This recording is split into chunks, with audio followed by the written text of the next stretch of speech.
کو بچا لے گا۔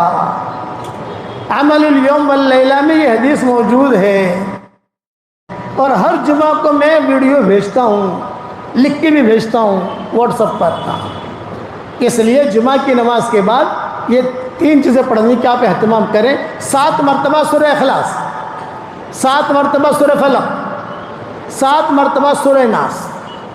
1977 میں کسی جنات نے مجھے یہ وظیفہ دیا تھا حرم میں، 77 کی بات کر رہا ہوں۔ تو میں نے، میرے ابا نے، حضرت جی نے پوچھا میں بڑے میاں کیا کہہ رہے تھے؟ میں نے کہا تھا یہ کہہ رہے تھے۔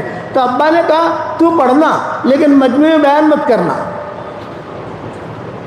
تو پڑھیو، تو پتہ نہیں جنتوں کا ٹھکانہ نہیں، کیا وہ کہیں کیا نہ کہیں، حدیث ہے کہ نہیں، مجموعے بیان مت کرنا۔ میں نے ابا سے کہا نہیں کروں گا، لیکن جب کتابیں پڑھنی شروع کی، کتابیں لکھنی شروع کی، یہ حدیث ملی، تو پھر میں نے مجموعے کہنا شروع کر دیا۔ اگلے مجھے میرے قریب میں بھی بیٹھا ہوا تھا، اس نے کہا مولوی، جیسے کہتے ہیں نا 1977 میں میری عمر بھی کتنی ہوگی، اس نے ایک اندازہ لگا لو کہ او مولوی کوئی ہدیہ دوں؟ یہ کہا 2 جمعہ کا دن تھا، تو اس نے یہ بتایا مجھے۔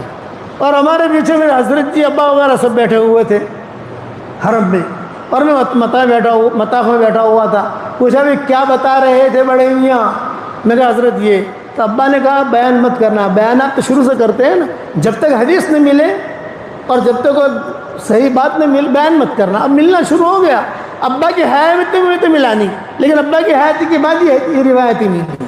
تو پڑھو گے انشاءاللہ بھائی، اگلے جمعہ تک انشاءاللہ ایکسیڈنٹ سے حفاظت، بری چیزوں سے حفاظت۔ اور ہماری خواتین وہ چونکہ مسجد میں نہیں آتی، گھر میں پڑھ لیں، اور اس کا ٹائم کیا ہے؟ غروب تک پڑھ سکتے ہو۔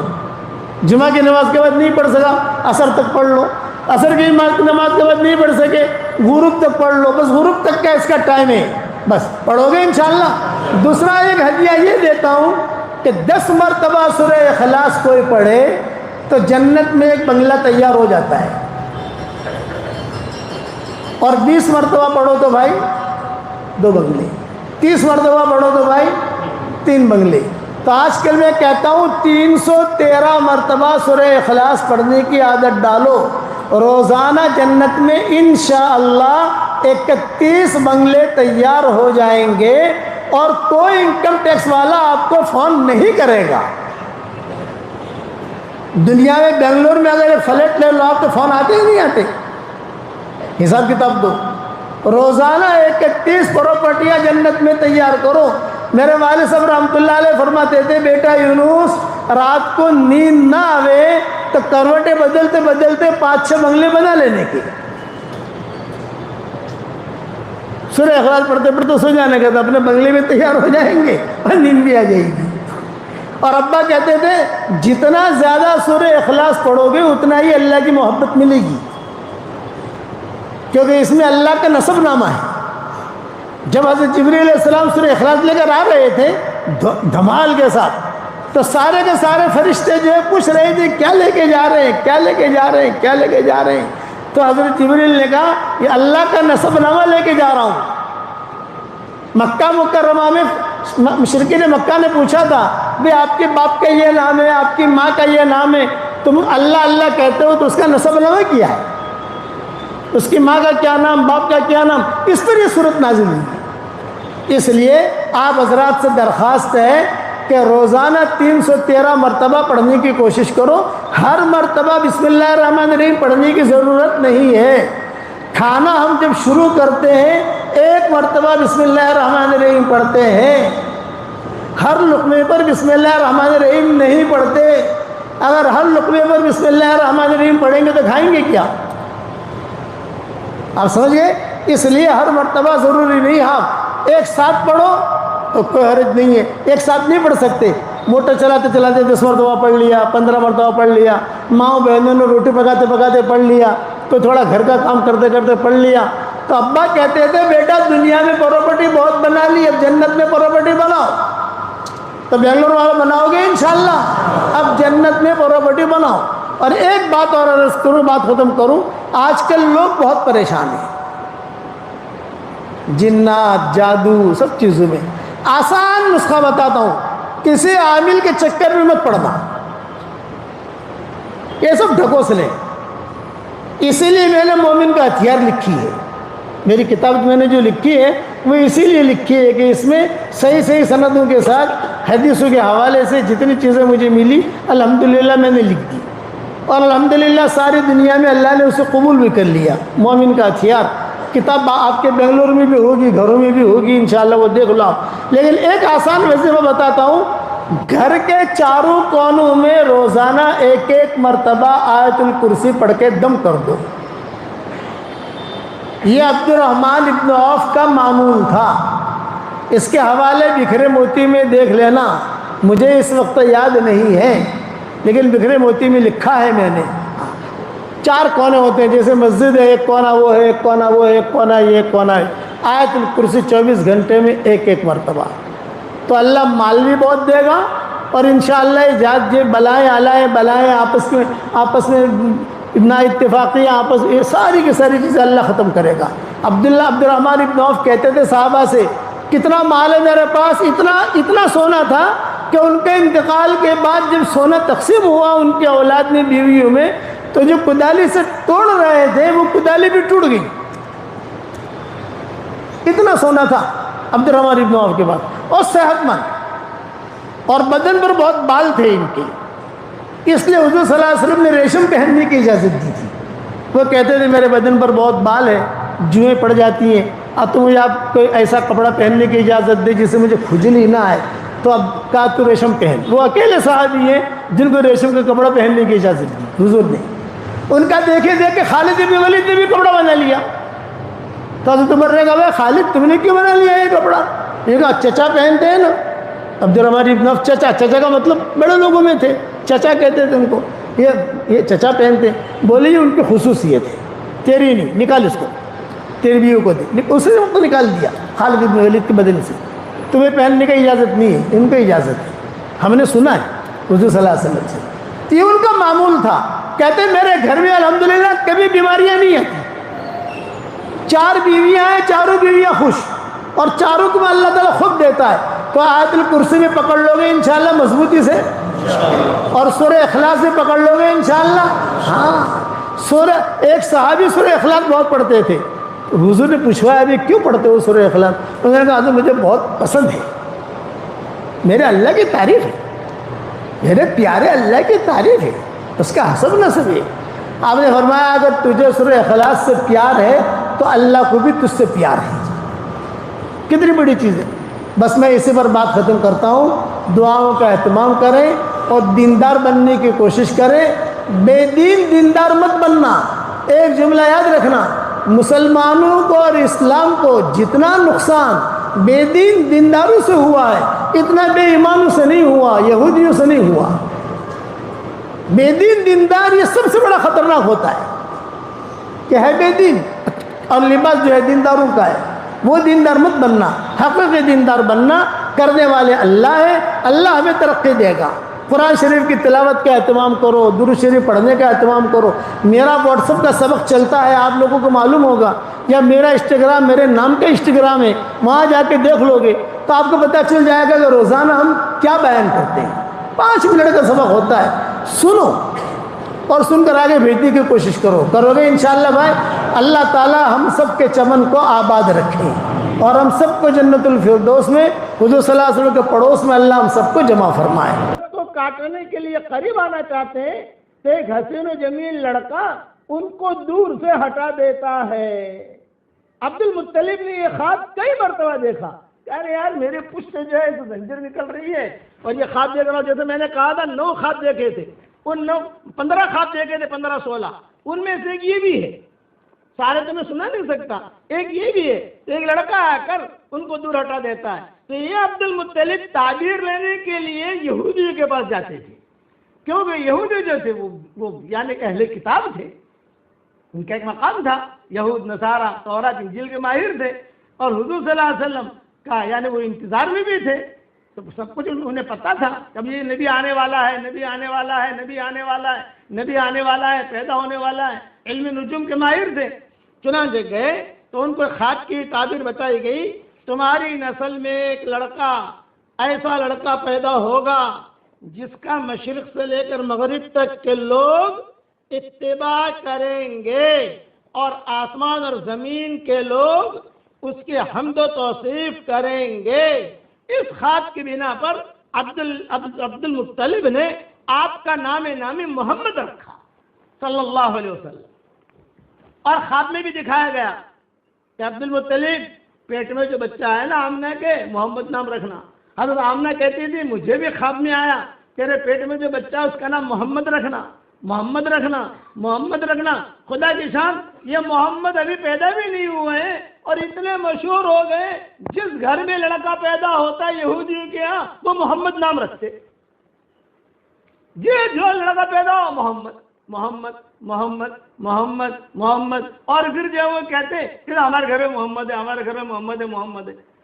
اب حضور صلی اللہ علیہ وسلم پیدا ہوئے تو آپ کے یعنی احمد نام رکھنا سب بھول گئے، کہ حضور کو تو دو نام تھے، محمد اور احمد، تو احمد نام رکھنا اتباع سے بھول گئے۔ پھر یہودیوں نے کہا کہ خالی محمد، صرف محمد نہیں، محمد اور احمد، تم لوگوں نے احمد تو رکھا نہیں ہے، محمد رکھا ہے، یہ وہ محمد نہیں ہے جو آنے والا ہے، وہ الگ ہے۔ یہ ابن کثیر نے لکھا ہے۔ اب عبداللہ کا قصہ سنو کہ عبداللہ کے ساتھ یہ قصہ ہوا کہ کئی عورتیں، 200 کا تو میں نے تذکرہ کتاب میں پڑھ بھی لیا، آپ تو کہہ بھی دیا، 200 عورتیں چاہتی تھی کہ ہم سے نکاح ہو جاوے اور یہ نور ہمارے پیٹ میں منتقل ہو۔ چنانچہ ایک مرتبہ سارے یہودیوں نے میٹنگ کی مکہ مکرمہ میں، یہود نصارہ سب، اور انہوں نے کہا کہ یہی آدمی ہے کہ جو نبی کا باپ بننے والا ہے، عبداللہ، کسی طریقے سے اس کو قتل کر دو۔ تو پلاننگ کی انہوں نے، پلاننگ کر کے حضور صلی اللہ علیہ وسلم کے والد کو شوق تھا شکار کھیلنے کا، جیسے بچوں کو شوق ہوتا ہے، کسی کو تیرنے کا شوق ہوتا ہے، کسی کو کار چلانے کا شوق ہوتا ہے، کسی کو گھومنے پھرنے کا شوق ہوتا ہے، اور کسی کو جو ہے خواہ واہ کرنے کا شوق ہوتا ہے۔ ہر ایک کے شوق الگ الگ ہوتے ہیں۔ ان کا شوق تھا یہ شکار کھیلنے کے لیے جاتے تھے، اور ان کے والد جو تھے یعنی عبد المطلب، یہ بھی ہمت افزائی کرتے تھے، بیٹا جاؤ شکار کھیلو، جاؤ جاؤ جاؤ جاؤ شکار کھیلو، جاؤ شکار کھیلو، جاؤ۔ ہرن لے کے آتے تھے، وہاں سے دور دور جا کر ہرن کو مار کے لے کے آتے تھے۔ تو یہ شکار کھیلنے گئے اتفاق سے عبداللہ، اور وہ یہود نصارہ انتظار میں تھے۔ سب یہود نصارہ نے ایک جو ہے ٹولی بنا دی، اور ٹولی بنا کر ان کو گھیر لیا، اور سب نے کہا اقتلو اقتلو اقتلو، قتل کرو قتل کرو۔ اتنے میں یہ آمنہ کے جو والد تھے یہ بھی وہاں بکریاں چرا رہے تھے، یہ بھاگے بھاگے آئے حضرت آمنہ کے والد، اور انہوں نے کہا یہ کیا کر رہے ہو، یہ تو ہمارے مکہ کا لڑکا ہے، کیا نہیں ہمارے مکہ کا لڑکا ہے، یہ کیا کر رہے ہو تم لوگ، ابھی حضور کا رشتہ نہیں ہوا تھا۔ تو یہ آمنہ کے والد جو ہے یہ بھاگے بھاگے آئے، اور بھاگے بھاگے آ کر سب کو جو ہے ہٹایا، سب کو مارا، اور حضور صلی اللہ علیہ وسلم کے والد کو پکڑ کر لا کر عبد المطلب کو دے دیا کہ تمہارا بچہ تو آج مر جاتا، آج میں نے ہی اس کو بچایا ہے۔ اور یہ کہ یہ سارے یہودی گھیرے ہوئے تھے، حضرت عبداللہ نے بھی کہا۔ تو علماء نے لکھا ہے اس وقت میں جو حضرت آمنہ کے والد کی نظر عبداللہ پر پڑی تو انہوں نے اپنی آمنہ کے لیے دعا مانگنی شروع کر دی کہ اللہ میں اسے داماد بنانا چاہتا ہوں، یا اللہ میں اسے داماد بنانا چاہتا ہوں، کہ میں اسے داماد بنانا چاہتا ہوں، یہ جو میں نے نیکی کی ہے اس کو بچایا ہے، بس یہ میرا داماد بنے، یہ میرا داماد بنے، یہ میرا داماد بنے۔ چنانچہ حضرت آمنہ کے ساتھ نکاح ہوا، قصہ تفصیل سے گزر گیا جو میں نے کہا ہے۔ اب جب یہ قافلہ یہاں سے روانہ ہوا، قریش اس میں عبداللہ بھی تھے، شام کے لیے شام تک پہنچے۔ حضرت عبداللہ کو بیماری کیا تھی یہ بتاؤں، میں سمجھانے کے لیے کہہ رہا ہوں، ٹی بی کی بیماری، یہ سمجھانے کے لیے کہہ رہا ہوں۔ اس زمانے میں ٹی بی شبی تو تھی نہیں یا ہوگی، سردی، نزلہ، زکام، بخار، کھانے کی کوئی طبیعت نہ چلے، کوئی اچھا نہ لگے، جب دیکھو تو بخار، اس قسم کی حالت کے اندر وہ رہتے تھے۔ یعنی یہ کب ہوا ان کو، یہ جب سفر شروع ہوا، کچھ نکاح ہوا، نکاح ہونے کے بعد آمنہ کے ساتھ زندگی گزارنی شروع ہوئی، میاں بیوی والی زندگی گزرنی شروع ہوئی، کچھ ہی دن جو ہے وہ رہے تو عبد المطلب نے کہا کہ بیٹا اب تمہارا نکاح ہو گیا ہے، بیوی بھی آ گئی، بچہ بھی ہوگا، تو خرچے بڑھیں گے تمہارے، کوئی دھندا بندہ کرو۔ ابا کیا کرو دھندا؟ انہوں نے کہا شام جاؤ، چلو میں جماعت بناتا ہوں۔ تو ہاشم نے جو ہے شام جانے کی ترتیب بنائی تھی، ان کے عبد المطلب کے والد نے وہی ترتیب سے جو قافلہ روانہ کیا، یہ بھی گئے۔ لیکن اچھا شام پہنچے بھی، یہ نہیں کہ شام نہیں گئے، دھندا بھی کیا. اب دھندے میں نفع ہوا نقصان ہوا وہ بڑی تفصیل ہے اس کی، لیکن یہ کہ واپسی میں مدینہ منورہ آ کر انہوں نے قیام کر لیا اور سارا قافلہ واپس آیا. عبد المطلب انتظار میں تھے. پوچھا بھئی کہاں ہے عبداللہ؟ نے کہا وہ تو بیمار ہو گیا. چنانچہ آمنہ جو تھی یہ بھی انتظار میں تھی کہ آئے گا میرا شوہر آئے گا، میرا شوہر آئے گا. اطلاع ملی کہ طبیعت بہت خراب ہے ان کی. حارث کو بھیجا عبد المطلب نے. حارث یہ بڑا بیٹا تھا، یہ بھی دیر سے پہنچے. راستے میں ان کا بھی کچھ ساتھ کے ساتھ قصہ ہو گیا حارث کا. وہ گئے تو بھائی کو دیکھنے وہاں، کبھی وہاں جا کر عبداللہ کو دیکھوں. کوئی معاملہ ہو گیا، 10 دن میں پہنچنا ہے، 15 دن میں پہنچے، 20 دن میں پہنچے، دیر ہو گئی.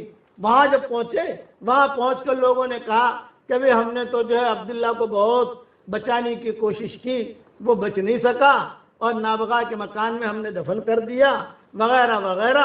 اب یہ حارث کو یہ ہوا کہ باپ کو جا کر کیا کہوں گا اور بھابھی کو کیا کہوں گا. حضرت آمنہ تو بھابھی ہوئی.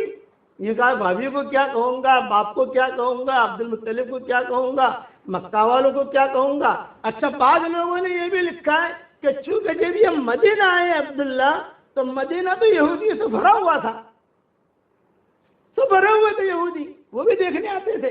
ہاذا ہوا تھا، ہاذا ہوا تھا، ہاذا ہوا تھا، ہاذا ہوا تھا. یہی ہے وہ نبی کا جو باپ ہے وہ یہی ہے، نبی کا جو باپ ہے وہ یہی ہے. وہ کیسے پہچانتے تھے؟ تو بعض علماء نے لکھا ہے کہ ان کی پیشانی پر یا ان کے ہاتھوں پر یا ان کے ہونٹ پر یا ان کے ناک پر یا کان پر جو تل تھے وہ تل سے پہچانا انہوں نے کہ یہ ہے. ہماری کتابوں میں یہ لکھا ہے، یہ آخری نبی کا ابا یہ. نظریں بھی لگی، بیماریاں بھی. چنانچہ عبداللہ کا تو مدینہ منورہ میں انتقال ہوا. اب یہاں انتظار میں مکہ والے کہ کیا ہو رہا ہے، کیا خبر آتی ہے، کیا خبر آتی ہے. کتابوں میں لکھا ہے کہ جب عبداللہ کے انتقال کی خبر لے کر یہ حارث مکہ مکرمہ پہنچے تو یہ ڈر رہے تھے کہ سب سے پہلے میں کس کو خبر کروں. کیوں؟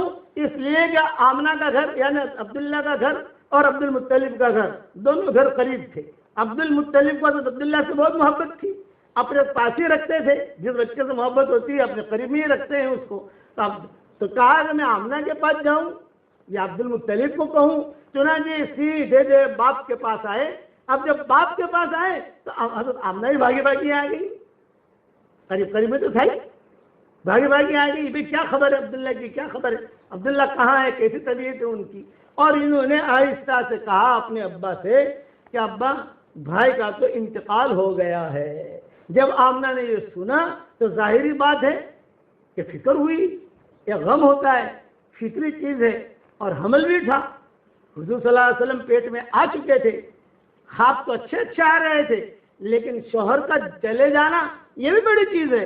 جب یہ خبر پہنچی آمنہ نے جب یہ سنی تو علماء نے لکھا ہے کہ آمنہ نے بڑے زبردست درد بھرے اشعار پڑھے. وہ اشعار تو میں نہیں پڑھتا، اس کا ترجمہ پڑھتا ہوں. یہ کہا کہ ارے عبداللہ بطحا کی آغوش ہاشم کے صاحبزادے سے خالی ہو گئی. بطحا کہتے ہیں مدینہ منورہ. یا ساکن البطحا عالمتن البکا، یا ساکن البطحا عالمتن البکا ذکر کا انسانی جمیع المصائب. یہ حضرت فاطمہ کے اشعار ہیں جو حضور کے انتقال پر حضرت فاطمہ نے کہے تھے. تو بطحا نام گویا کہ حضرت فاطمہ کی زبان سے نکلا ہے. یا ساکن البطحا عالمتن البکا، یا ساکن البطحا عالمتن البکا ذکر کا انسانی جمیع المصائب. اور بطحا کے رہنے والے، رونا بھی آپ نے سکھایا ہے اور ہنسنا بھی آپ نے سکھایا ہے. جب بھی مجھ پر کوئی مصیبت آتی ہے تو حضرت فاطمہ کہتی تھی میں درود شریف پڑھ لیتی ہوں، میری مصیبتیں دور ہو جاتی ہیں. یہ بطحا. تو یہ آمنہ نے بطحا کا ذکر کیا کہ او عبداللہ، او ہاشم کے بیٹے. عبد المطلب کے بیٹے نہیں کہا، ہاشم کے بیٹے کہا، کیونکہ ہاشم یہ زیادہ معروف تھے عبد المطلب کے مقابلے میں، کیونکہ سلمہ سے نکاح ان کا ہاشم کا مدینہ منورہ میں ہوا تھا. تو انہوں نے کہا او ہاشم کے بیٹے بطحا تجھ سے خالی ہو گیا اور بطحا کی زمین نے تجھے نگل لیا. دوسرے اشعار میں یہ کہ مبارک ہے کہ بطحا کی زمین نے تجھے قبول کر لیا، بطحا نے تجھے اپنا لقمہ بنا لیا، بطحا کی زمین نے تجھے قبول کر لیا۔ آگے فرمایا کہ بہت اچھا آدمی تھا، میں دیکھ رہی ہوں کہ موت نے اسے پکار لگائی تو اس نے لبیک کہہ دیا، یہ نہیں کہا ابھی نہیں ابھی نہیں، جوان بیوی کو چھوڑ کر آیا ہوں اور حمل، چونکہ عبداللہ کو معلوم تھا کہ حمل ٹھہر گیا ہے، یہ عبداللہ کو معلوم تھا، وہ امنگوں کے ساتھ گئے تھے کہ حمل ٹھہر گیا ہے، بیوی بھی جوان ہے، خوبصورت ہے، بچہ بھی پیدا ہوگا، بچہ کو دیکھوں گا، حمل ٹھہرنے کی اطلاع ان کو تھی۔ اس پر ہی اشارت حضرت آمنہ نے پڑھے، یوں کہا کہ ابھی باپ کی تمنا ہوتی ہے بیٹے کو دیکھوں، بیوی کو دیکھوں، لیکن موت نے پکارا تو سب کو چھوڑ دیا اور موت کی بات پر لبیک کہہ دیا۔ اب موت نے لوگوں میں ابن ہاشم جیسا کوئی نہیں چھوڑا، ابن ہاشم کہا، ابن عبد المطلب نے کہا، ابن ہاشم جیسا کہ موت نے ایسا انسان نہیں چھوڑا۔ اتنی حسرت ناک تھی وہ شام کا وقت۔ آمنہ نے پوچھا یا عبد المطلب نے پوچھا کتنے بجے انتقال ہوا تھا؟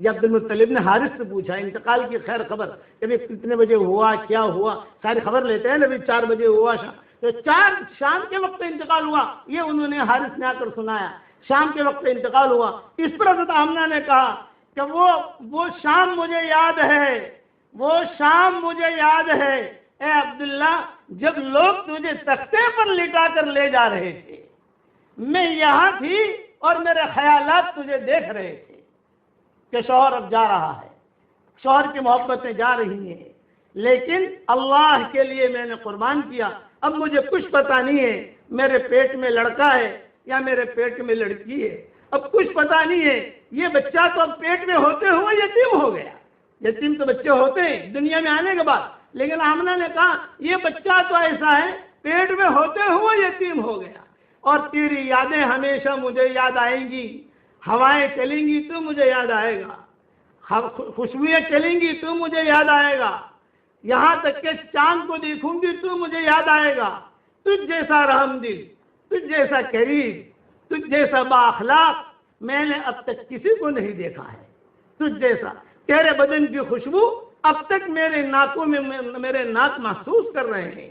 روتی رہی، اشعار پڑھتی رہی، جب عبد المطلب سے رہا نہ گیا تو عبد المطلب نے ہاتھ پکڑا، عبد المطلب بھی روئے اور عبد المطلب لے کر آمنہ کو اپنے گھر پر لائے، اور پھر گھر پر لا کر کہا یہ تو اللہ کے فیصلے ہیں، جو اللہ نے چاہا وہ ہوا، البتہ یہ کہ تم فکر نہ کرو، اور جو ترکے میں جو چیزیں تھیں میراث میں، جیسے 5 اونٹ ہیں، کچھ بکریاں ہیں، اور یہ ام ایمن تھی، کچھ کپڑے تھے، یہ دیے حضرت آمنہ جو ہے وہ ان کو 2 فکر حضرت آمنہ کو، ایک تو شوہر چلا گیا، دوسرا یہ پیٹ میں بچہ ہے، اب پتہ نہیں لڑکا ہے کہ لڑکی ہے، لیکن حضرت آمنہ کہتی تھی کہ جس دن حمل ٹھہرا، صحبت سے فارغ ہوئے اور حمل ٹھہرا تو مجھے تو پتہ نہیں تھا، بھی کنواری لڑکیوں کو پتہ نہیں چلتا حمل ٹھہرا ہے، تو حضرت آمنہ کہتی تھی کہ جب حمل ٹھہرا تو مجھے کچھ پتہ نہیں، لیکن میں جاگتے سونے میں تھی، کسی آنے والے نے آ کر کہا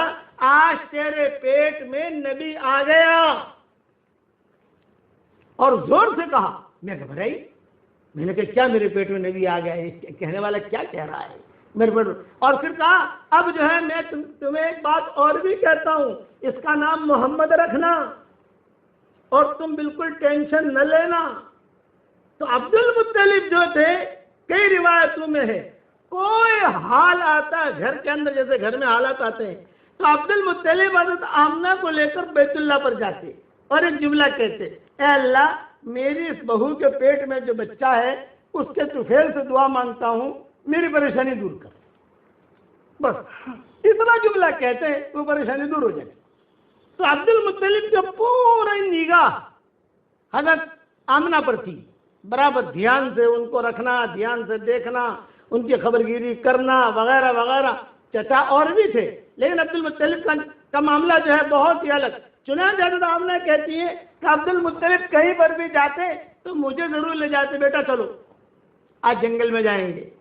تو حضرت آمنہ کہتی ہے کہ میں جاتی ہے، لیکن چونکہ حمل سی تھی۔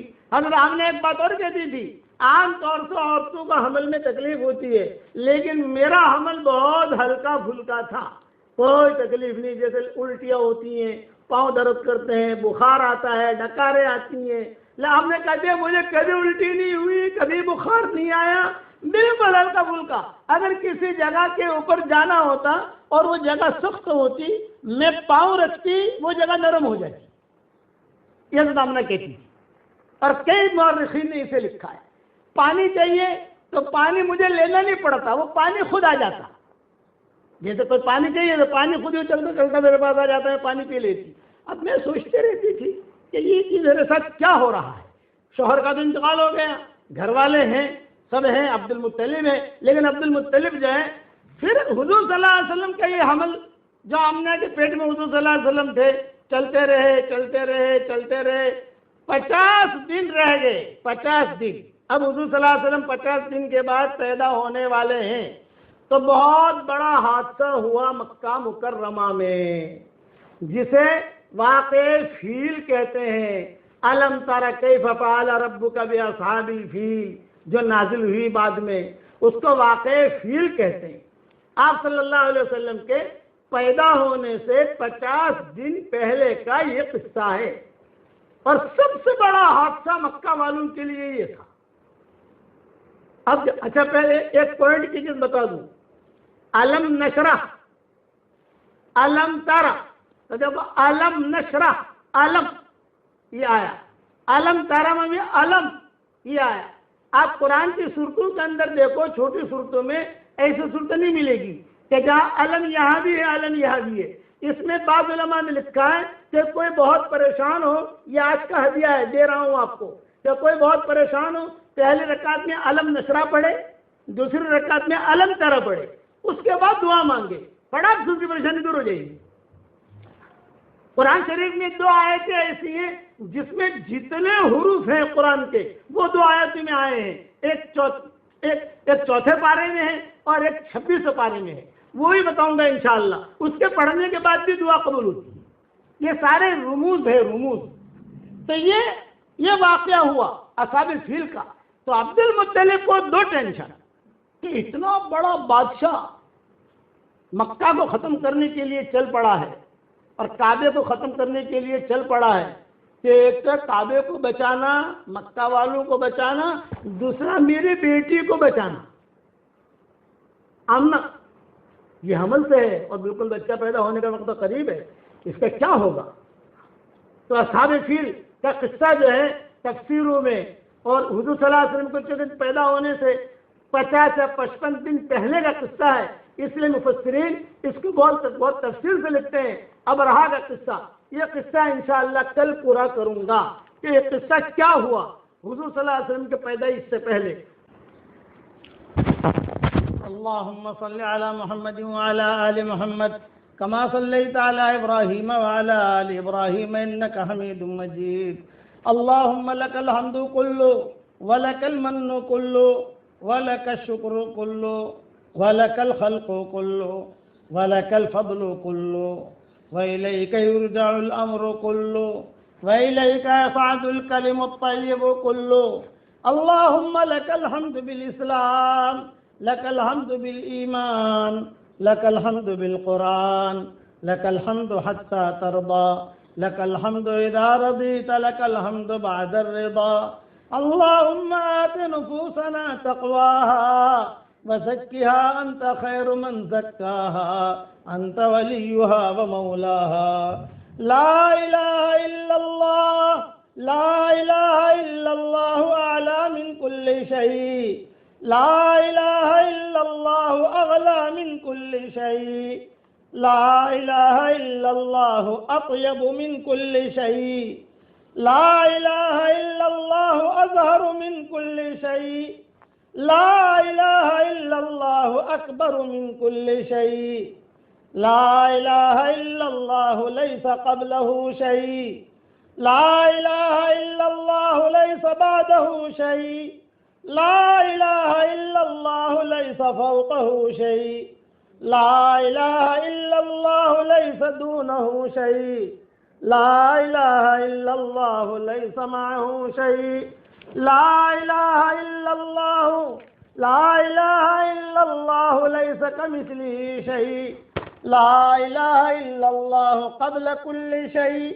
لا الہ الا اللہ بعد کل شیء، لا الہ الا اللہ زینت کل شیء، لا الہ الا اللہ سعۃ کل شیء، لا الہ الا اللہ المحیط بکل شیء، لا الہ الا اللہ الباقی بعد فناء کل شیء، لا الہ الا اللہ فی قلوبنا، لا الہ الا اللہ فی قبورنا، لا الہ الا اللہ فی اسماعنا، لا الہ الا اللہ فی ابصارنا، لا الہ الا اللہ فی موتنا، لا الہ الا اللہ فی حشرنا، لا الہ الا اللہ فی نشرنا، لا الہ الا اللہ حمایتنا، لا الہ الا اللہ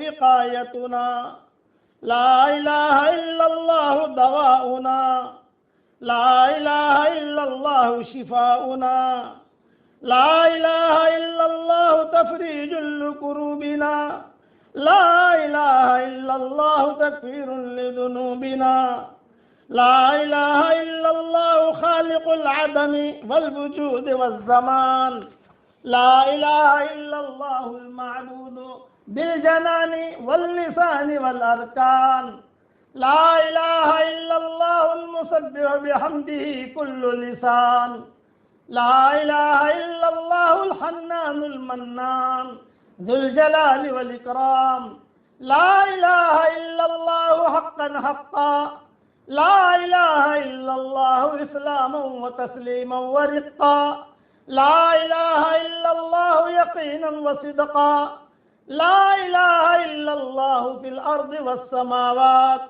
لا الہ الا اللہ فی النوم والیقظات، لا الہ الا اللہ فی المحیا والممات، لا الہ الا اللہ فی السحب والسکرات، لا الہ الا اللہ فی العمد والہفوات، لا الہ الا اللہ فی جمیع اللحظات، لا الہ الا اللہ علی سائر الحالات، لا الہ الا اللہ بہا نحیا وبہا نموت وبہا نلقى اللہ عز وجل عدد الشفع والوتر، عدد الشفع والوتر، عدد الشفع والوتر۔